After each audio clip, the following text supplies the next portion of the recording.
A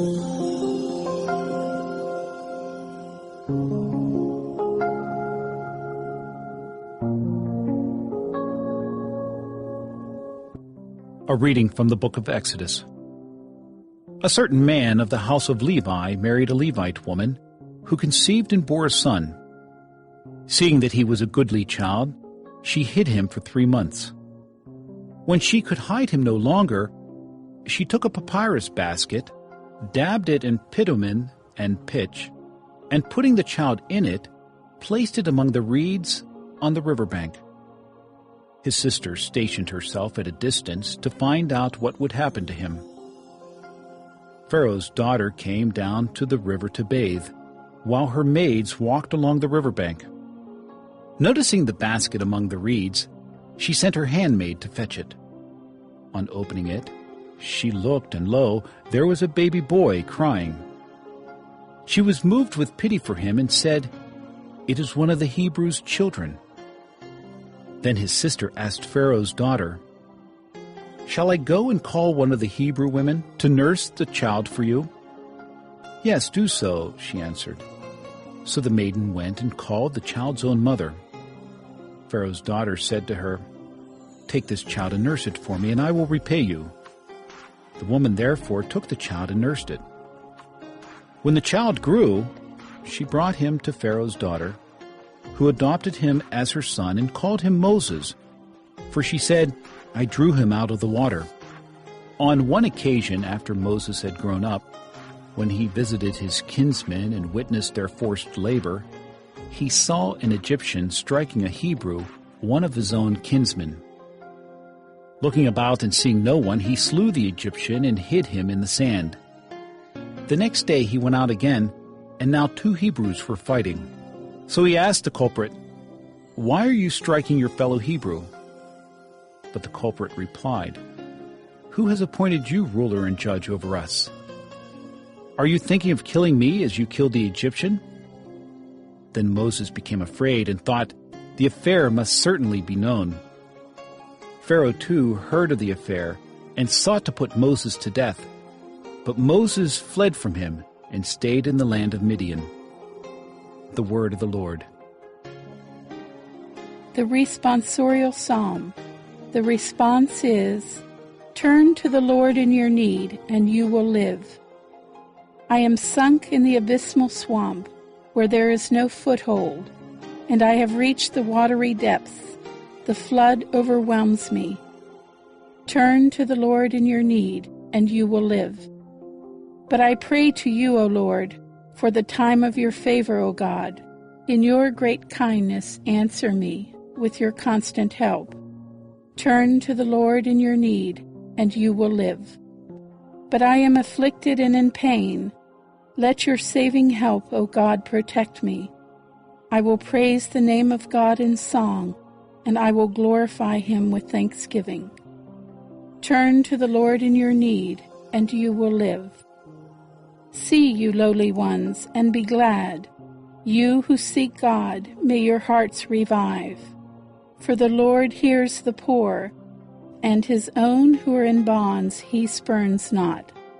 Turn to the Lord in your need, and you will live. A reading from the Holy Gospel according to Matthew. Jesus began to reproach the towns where most of his mighty deeds had been done, since they had not repented. Woe to you, Chorazin! Woe to you, Bethsaida! For if the mighty deeds done in your midst had been done in Tyre and Sidon, they would long ago have repented in sackcloth and ashes. But I tell you, it will be more tolerable for Tyre and Sidon on the day of judgment than for you. And as for you, Capernaum, will you be exalted to heaven? You will go down to the netherworld. For if the mighty deeds done in your midst had been done in Sodom, it would have remained until this day. But I tell you, it will be more tolerable for the land of Sodom on the day of judgment than for you. The Gospel of the Lord.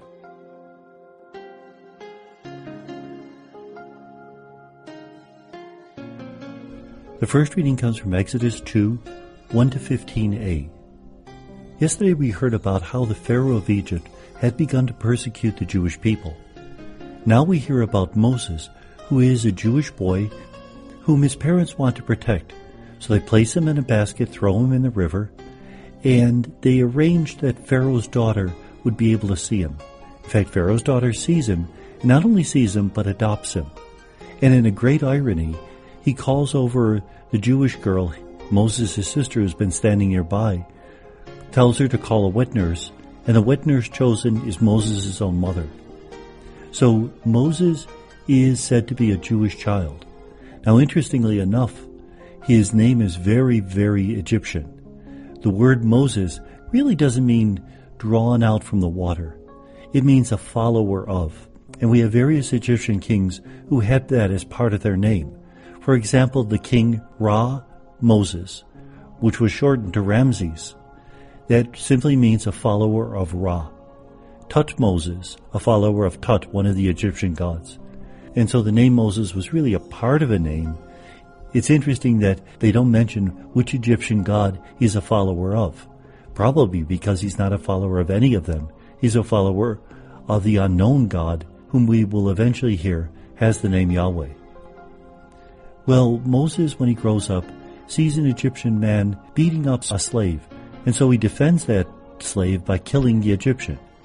Later on, he sees two Hebrews fighting, breaks up the fight, and what's the response? What, are you going to kill us like you killed the Egyptian? So first of all, it means that the details of what he did to the Egyptian are known by even the slaves. And of course that comes to the knowledge of Pharaoh, and Moses has to flee for his life into the wilderness of Midian. Second, the very people that Moses was trying to defend betray him. And that's part of a pattern that we'll see all throughout the story of Moses, that the people are never really gracious and grateful for what Moses and the Lord do for them. The Gospel is from Matthew 11:20-24. Jesus all but curses Chorazin and Bethsaida. These are towns in Galilee where Jesus has already performed many miracles. He says if those miracles would have been performed in Tyre and Sidon, then they would have already believed. They would be in sackcloth and ashes. The pagans are more ready to receive the message of God than the Jewish people. The Jewish people look at Jesus with suspicion. The pagans were ready to follow him. Now remember, this is the Gospel of Matthew, a very Jewish gospel. So it's a bit of a scandal that Jesus would have said something like this. But this is a message found in all the Gospels, that very often it's the people you would least expect to follow God who are most ready to respond, largely because they realize that they're broken and they need to follow Jesus because but for that they will not make it. And may God bless us.